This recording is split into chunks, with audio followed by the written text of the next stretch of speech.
Labas, skaitau apie santuoką knygą vokiškai ir ten yra vienas testas labai geras – išsiaiškinti skirtybėms. Ir va čia aš pasirašiau viską, kad komandos efektyvumas stipriai priklauso nuo narių skirtingumo, tas pats ir šeimoje. Pažink, priimk, bendradarbiauk.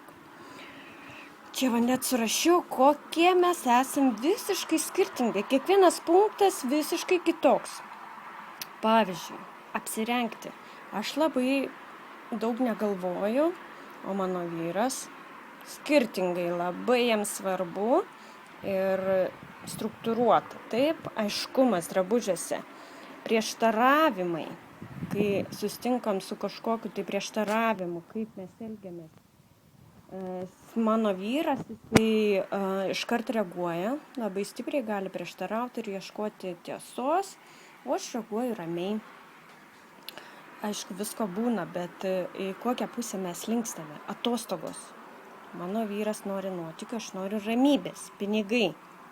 Jis labai taupo, o aš noriu juos išleisti.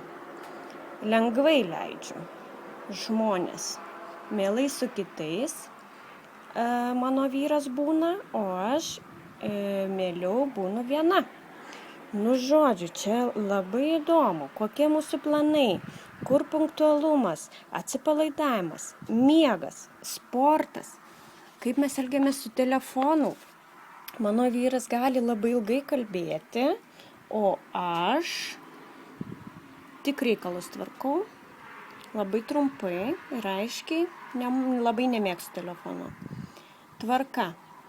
Tai nereiškia, kad aš esu netvarkinga, bet kadangi mes gyvename su vaikais, aš galiu labai lengvai gyventi netvarkoje. O mano vyras labai nori tvarkos. Aišku, tą tvarką turiu padaryti aš.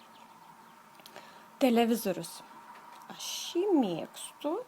Ir ypač, kai auginau mažus vaikus, labai daug žiūrėjau ir iki dabar labai žiūriu. Gali būti jungtas televizorius. Mano vyras sako, kad visiškai nereikalingas daiktas.